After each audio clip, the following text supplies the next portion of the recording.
ይህ ኒቆ ቲዩብ ነው። ወቅታዊና ፈጣን መረጃ እንዲደርሶት ቻናሉን ሰብስክራይብ እና ላይክ ያድርጉ። በታዬ ደንዳ ላይ የተሰጠው ፍርድ ጸና።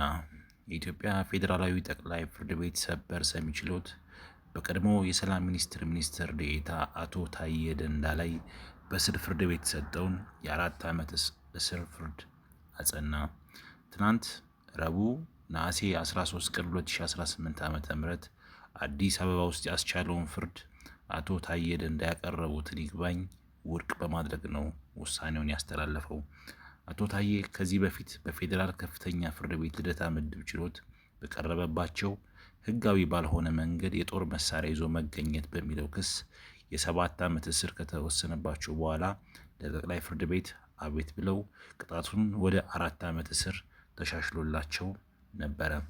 ባለቤታቸው ወይዘሮ ስንታየው አለማየሁ ለዶቼ ቬለ እንደተናገሩት በዚህም ላይ ቅሬታ የነበራቸው አቶ ታዬ 5 ነጥቦችን ዘርዝረው ለፌዴራል ሰበር ሰሚ ችሎት አቤት ቢሉም የጠቅላይ ፍርድ ቤቱ ውሳኔ ትናንት በዋለው ችሎት ብይኑ ጸንቶባቸዋል። አቶ ታዬ የጦር መሳሪያ ይዞ መገኘታቸውን ከዚህ በፊትም በነበረው የክስ ሂደት አላስተባበሉም ያሉት ባለቤታቸው ከሌላው ዜጋ እኩል የመዳኘት መብት ስለመነፈጋቸውና ካቀረቡት 5 ተከላካይ ምስክሮች የሁለቱ ቃል ብቻ ተሰምቶ በከፍተኛ ፍርድ ቤት ውሳኔ መሰጠቱንም በቅሬታ ማቅረባቸውን ገልጸዋል።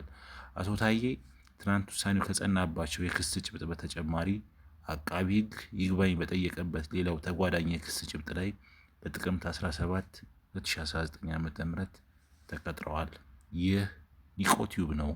ወቅታዊና ፈጣን መረጃ እንዲደርሶት ቻናሉን ሰብስክራይብ እና ላይክ